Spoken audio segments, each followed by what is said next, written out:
219! 219! Forward Progress, a Chicago Bears podcast with Dan Bernstein and Matt Abaticola on 312 Sports.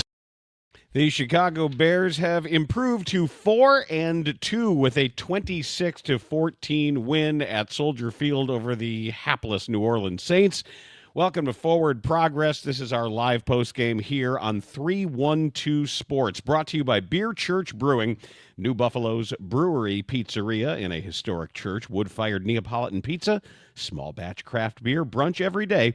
Visit beerchurchbrewing.com. I'm Dan Bernstein. That is Matt Abaticola. And let's just start with the good stuff. The Bears, on what could have been a very strange game with strange conditions, everything mitigated by the end of the game in that regard, they beat a bad team by running the football down their throat on a day when their quarterback was bad and Caleb Williams was bad. The Bears have racked up 222 rushing yards. Another great game for DeAndre Swift, 124 yards rushing and 19 carries.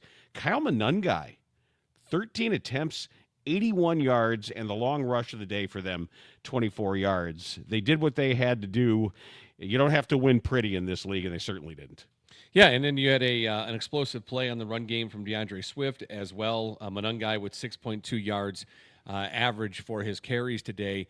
Looked like a different running back. DeAndre Swift, he looks like a different running back. And they're blocking so well and they're moving so well to get up the ladder, get into different layers in blocking, from shedding the first block to getting to a second level engagement, which is creating some nice holes. I even saw DeAndre Swift burst out of the backfield, slowed down, pulled back for a little patience, a little stutter step, and then accelerated again. I mean, he's seeing things better than we saw him seeing holes early in the year.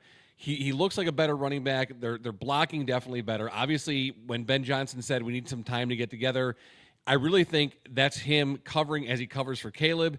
It was just about guys being able to pick up the schemes that he wants to call in the run game. He is calling wonderful games and wonderful plays for the Chicago Bears offense. And as the talent gets better, and if Caleb can improve in the pocket, this offense is going to be very explosive moving forward. And while the talk certainly defensively is going to be about the fact that they're now leading the NFL in takeaways, I believe they got the tipped pick by Tremaine Edmonds, I believe is the 10th interception that they've got this year, and were it not for Nashawn Wright smashing into his teammate, Kevin Byard would have had another one in what is certainly a Pro Bowl season that Byard is putting together. But I want to single out the play of Montez Sweat, because we've been very hard on him, and we're not the only ones who've been very hard. He's deserved it. He's earned every bit of it because of the money that he's making to be a top 5 producer and game effector at the very least at the edge. And, boy, he was today, where he had the strip sack, the forced fumble. He had another tackle for a loss that mattered late. And then I believe it was Sweat who tipped the ball on that late interception. So he showed up. He made big plays at big, important times. Yeah, no, and he had the sack, the forced fumble, and the recovery. So the trifecta on that one particular play starting to show up. And that tip play was tipped by Edwards, intercepted by Edmonds, but I'm going to give credit to DeMarco Jackson, who made that play happen, because he read Alvin Kamara coming out of the backfield and put him on his ass. That was the first read that Rattler had, and he couldn't go there. Forced him to look in the middle, make a quick throw that was then tipped by Edwards and intercepted by Edmonds. So DeMarco Jackson gets that interception there. It was a good catch on your part. Dropped him to the ground. It was great. Yeah, I want to make sure I was crediting the proper person there, because, man, and actually I had Jackson down for another pass breakup when New Orleans had in the first quarter their own 33. I thought Jackson did a nice job timing up a play, and I think it might also have been Kamara. What happened to Alvin Kamara? I don't know. If I know he's been a little. I'm having trouble hearing your microphone, man. I don't know if you popped it off or your. No, we're on. I'm still good to go. You can't hear me here? You hear me or no? No. Okay. Give me one second. I will say, as long as everybody else can hear us, I'll see if I got a problem on my end here. But I would say that Alvin Kamara coming into this game was at 1,626 carries before today. And usually it's 1,500 is about around the time where some of these backs in their early 30s begin to have a drop-off. And he just doesn't look the same to me. He doesn't look quick. He doesn't look explosive. He had a couple of whiffs as a blocker. So this is a guy who was a build your offense around type of back at a time, at least in a partnership with some other runners. But at this point, he's just not. There are all kinds of reasons for Bears concern, even after this win, and celebrate it. It's spectacular for them to have now won 4 in a row for the first time in 5 years, I believe. But Caleb Williams is terrible. Yeah, I don't know what Dan? is going on overall can you with not hear me? his timing. Okay, it's Dan. Can you hear me at all? Because the people in the comments can hear me. So Now, Maddie, it's something with your headphones. I'm gonna have to see if I can fix it on my end. But I've got my audio, but I don't know if you're going out over the main. Okay, I'm gonna try to fix it. Yeah, thanks for the comments there. People are saying they can hear me, so it must be something maybe on. People are saying they can hear both of us. I don't. Yeah, Thanks for the note. I saw that we hear both of you. What I'm gonna do, Maddie, you run with it. I'm gonna drop out and dial back in. Yeah, go ahead. Do your thing. So the Bears get the win here today. As Dan was just saying, the fourth row for the Bears, they beat the Saints 26-14. The play of Caleb Williams has just been not been what we need it to be, and they're being successful. They're winning football games right now, really not because of Caleb Williams. And it's not really like he's being a negative impact on the game either. He's not creating the opportunities. Or actually, we're taking advantage of the opportunities that are there right now that are being created by Ben Johnson. So you're not hearing me still, Danny? You're still not hearing me. All right. Well, this is not good. Is your let me see. Let me just check something here. Hey, Dan, why don't you go ahead and talk? You talk. I'm going to look at your stuff.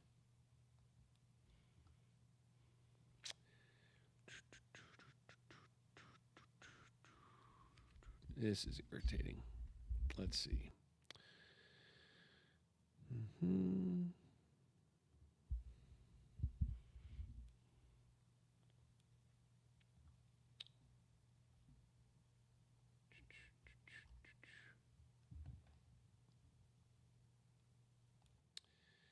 Oh, boy.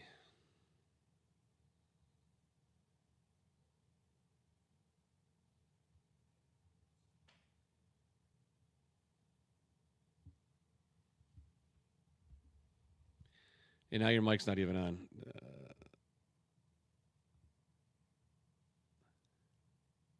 Did you turn your mic off? Oh, for the love of Christ. Oh, boy. Let's see.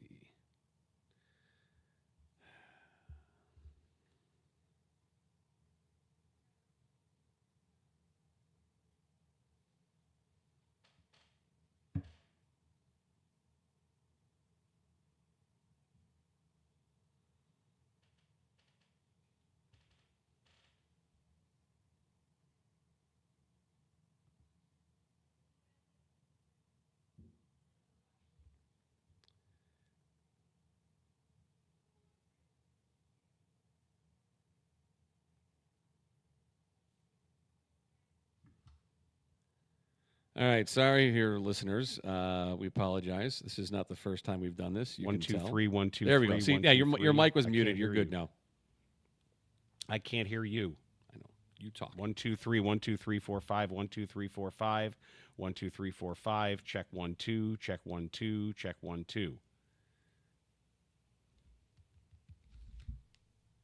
1, 2, 1, 2, 1, 2, 1, 2, 1, 2, 1, 2. Okay, I'm good. I can't hear you.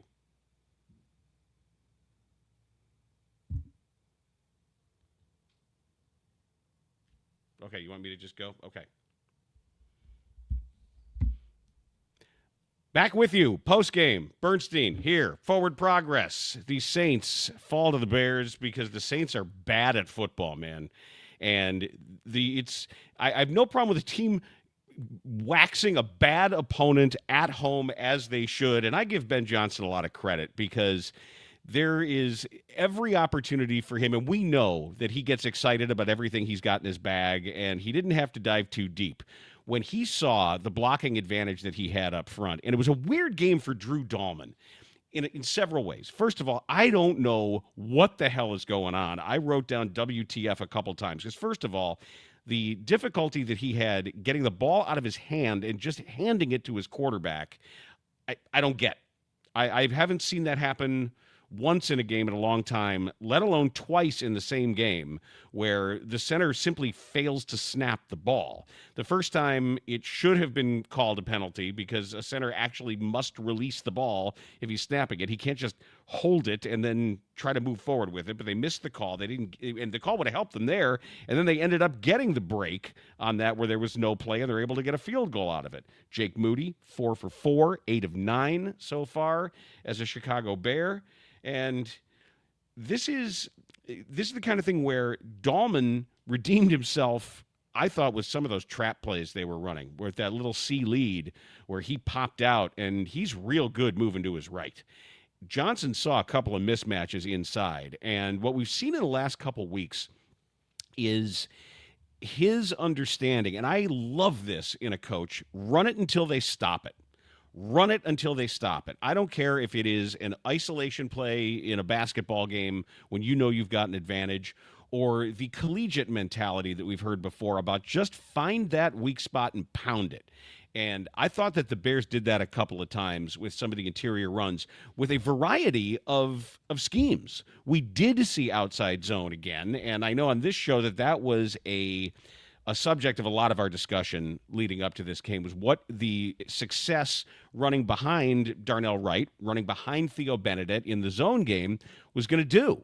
And they didn't go back to that necessarily. This opponent called for something else, and we saw double teams in duo schemes. I think I saw a split zone or two, but I would need to go back and look at that, and my eye is not as well trained as others in determining some of that stuff. But what I did notice, too, ISO. Durham Smythe lined up as a fullback on consecutive plays.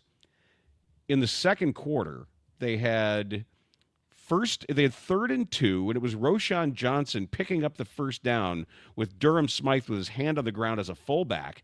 1st and 10 at the 12, same formation, classic I formation with Smythe as the fullback, and they pick out a linebacker, and he targets him, goes right at him, and DeAndre Swift scored on that play. So we saw that variation.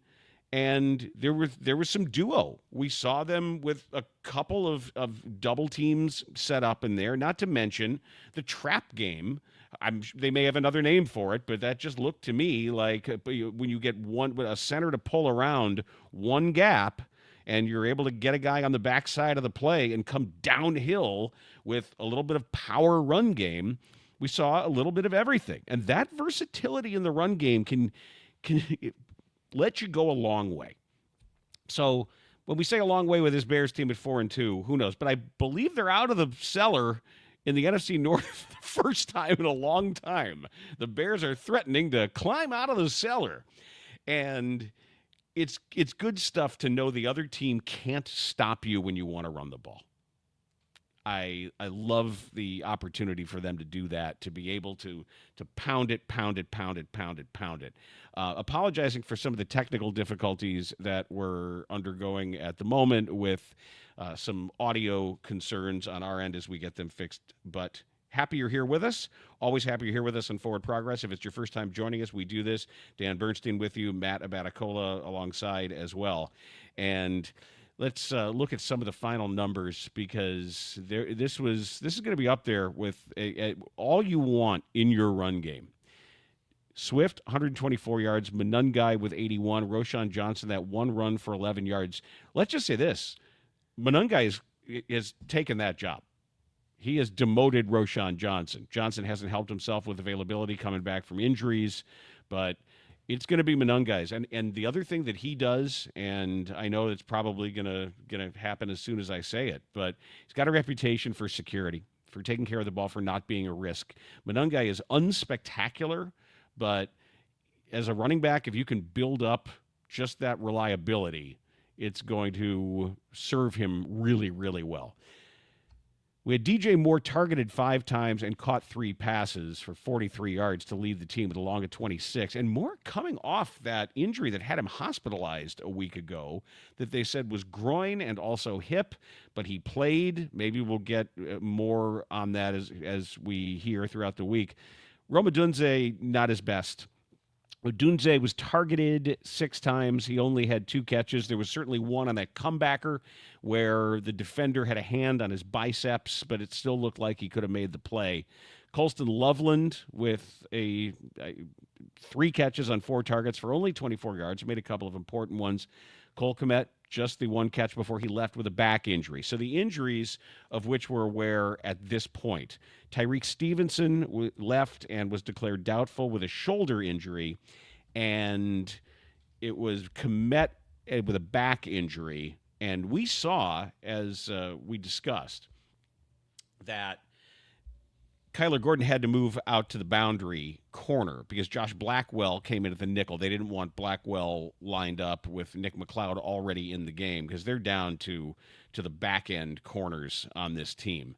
So my guess is that they would have to continue that if Stevenson is going to be out, because I don't think Blackwell's got the speed or the wiggle to stay as a boundary corner where perhaps they believe that Gordon does. So we'll look at that going into next week, but they're in a terrific position right now. You'd rather be, as we've watched this Bears team, it's kind of a luxury to say, yeah, the Bears decisively beat a bad team at home in a game they were favored to win, and they won and covered. So if we're able to nitpick here, I think you enjoy that. I think it's a luxury. I think if you want to get frustrated with the play of Caleb Williams, fine. But to do that after a victory, I always think that is the ideal situation for a coach to be in. That you want a coach to say, we won, but we won the game, but there's so much that we have to do. If you remember, the very last the time we saw Ben Johnson, he was... not the very last time, but the last time we saw him on a game day, he was the first words out of his mouth when he got back to the locker room were just think what would happen if and when we clean up these penalties. And they didn't. They didn't clean up the penalties. They were giving up way too many. They were called. I think it was last check that I wrote down was with 7:09 to go in the game, 10 penalties for 92 yards. That's not good enough. That is absolutely 100% unacceptable.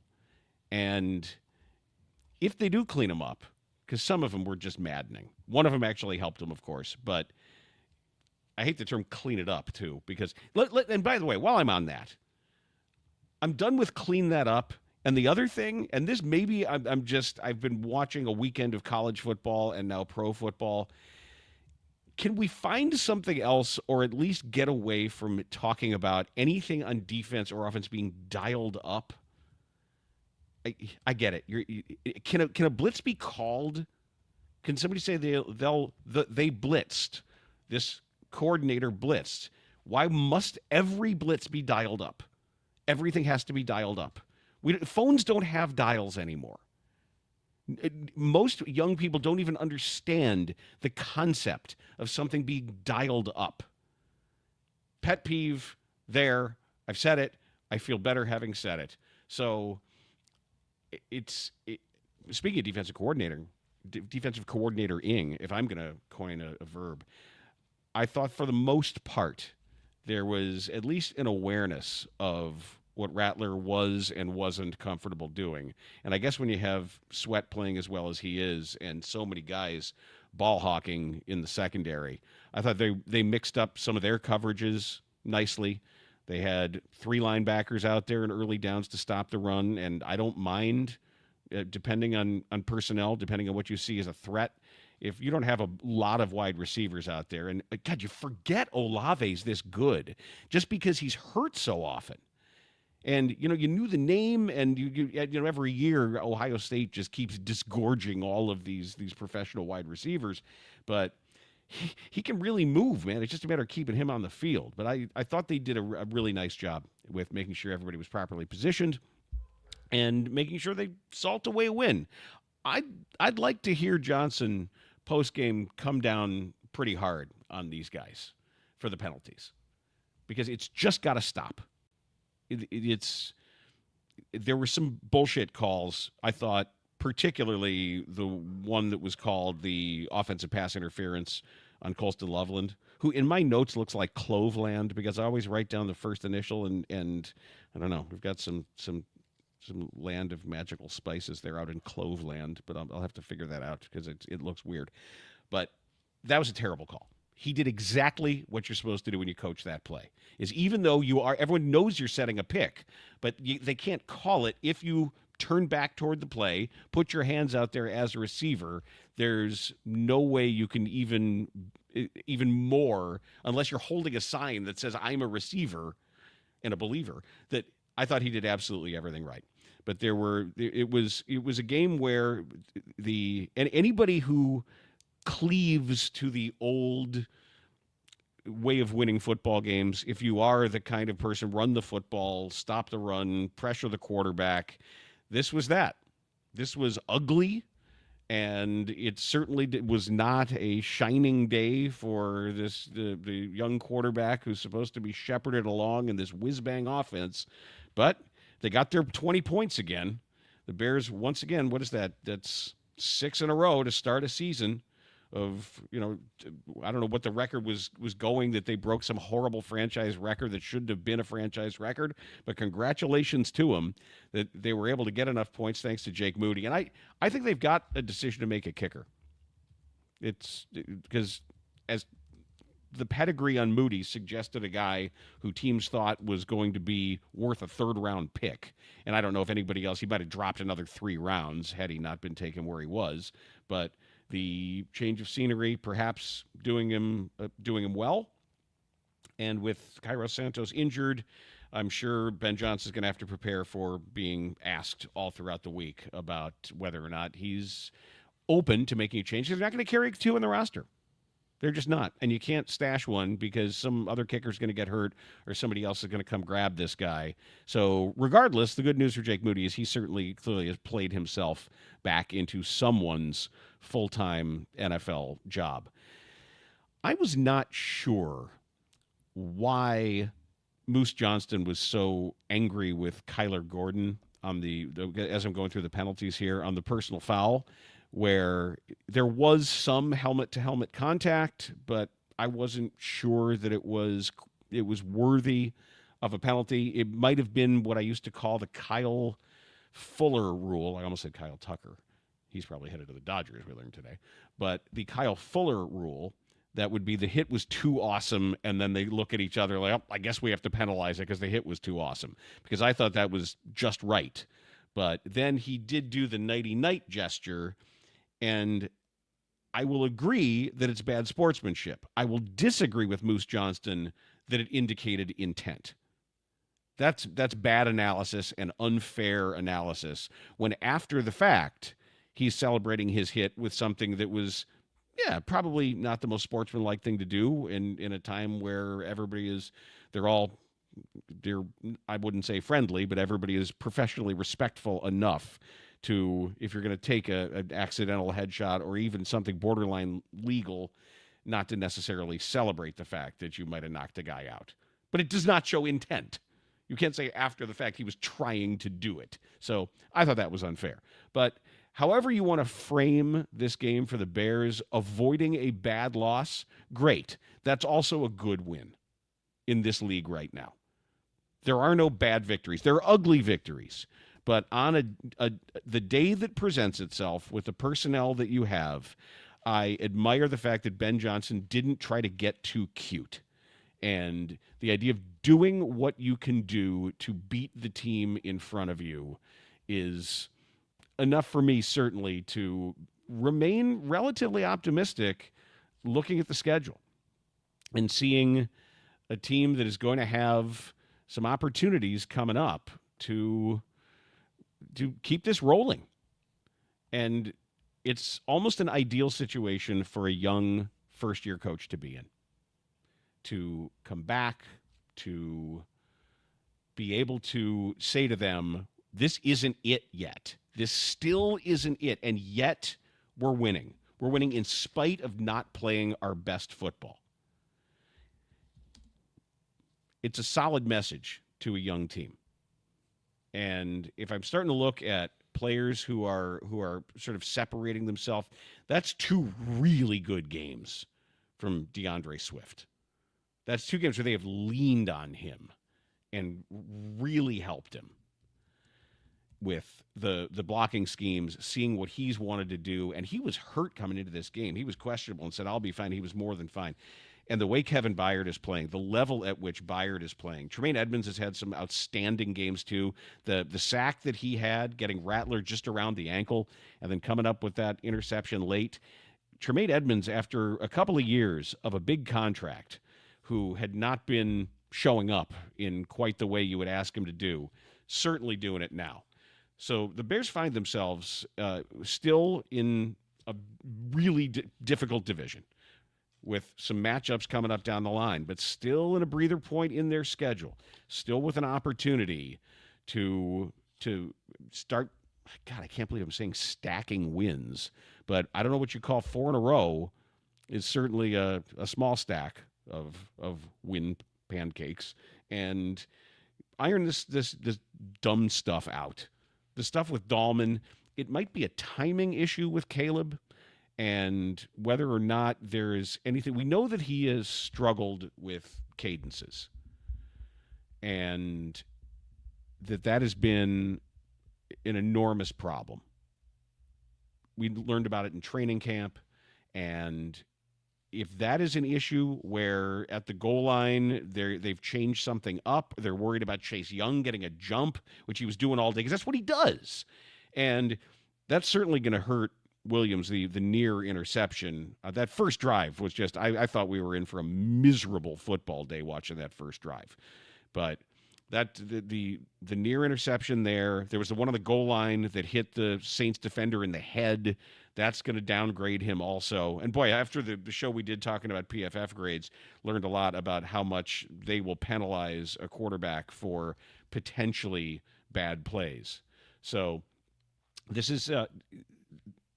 there's good, there's bad, there's more good than bad. I am very concerned about the Tyreek Stevenson injury. And also, as far as the run game goes, concerned about Cole Kmet as well, because even though he's been a 0 in the passing game, he's been really important to what they've been doing in the run game. And if they use Durham Smythe more, if they think going forward, they can have him as doing some of the H-back stuff and use him as sort of the hybrid fullback, and they're going to try to play this. It's not going to get them anywhere ultimately, because you got to throw the ball better than this. You got to time it. The throwing on the run wasn't there. I still see it as a timing issue with Caleb. It's the timing of his eyes and the timing of his targeting system, which is his feet, it's his head, it's everything. Throw it or not throw it. I thought the interception looked a little late. That if you're going to make that throw, it's got to be on time. And it looked like something in him saw it, and he hitched, and then he threw it. That's got to stop. He also stared him down. That doesn't help either.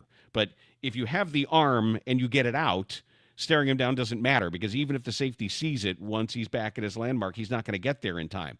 But that was a paint by numbers how to get it intercepted.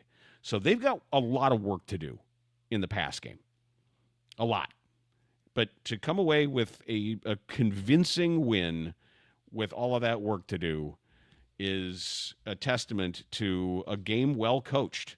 And sometimes a plane loses an engine mid-flight, and you got to try to land the thing safely with what you got. And I thought Ben Johnson did a really, really nice job. And that challenge, look how important that was at the time.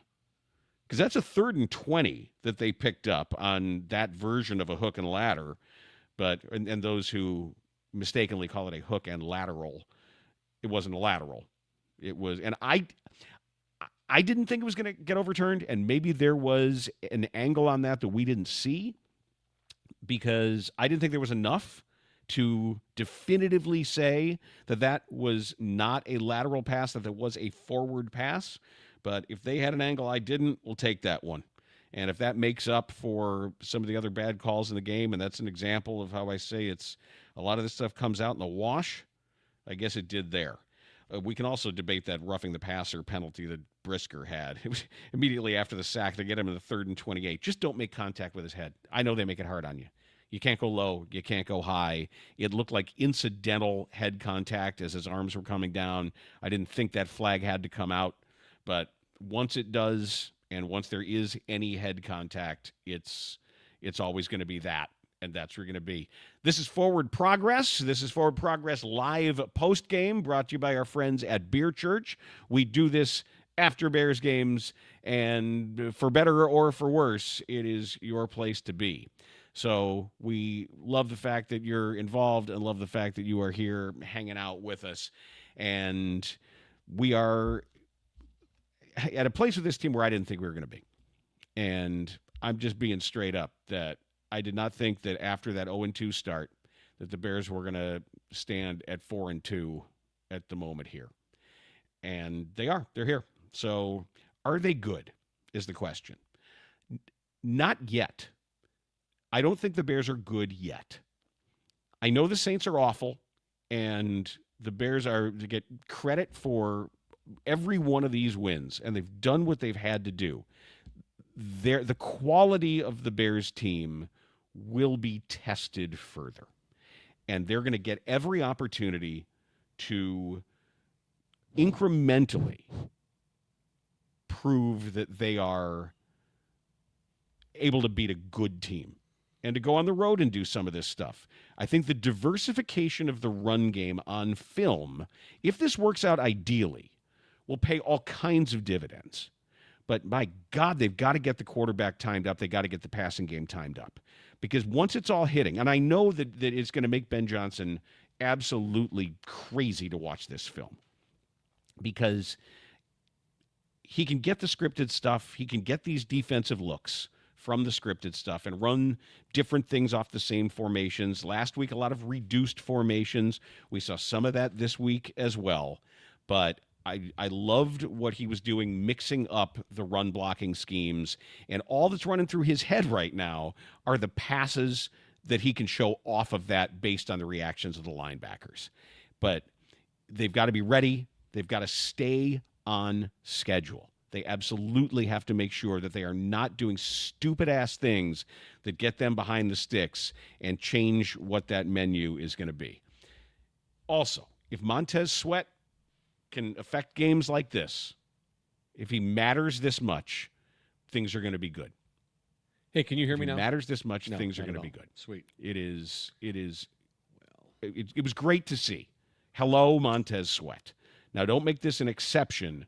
Make this a rule, because doing it here and doing it on a day like this against a team like this should be the start of things to come. But this is the DeAndre Swift, Kyle Monangai game. This was an old-fashioned run dad football, stop the run. You win a lot of football games and make a passer's life difficult.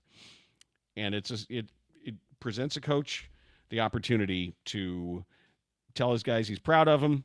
He can have his little 24-hour rule. He can give DeAndre Swift another game ball, maybe one to Kyle Monangai as well, and say, hey, we got things that we can reinforce. We got things about which we can be excited, but let's lick our wounds from some of these injuries and try to tinker around. Do what you did with the passing game like you did off the bye week with the run game.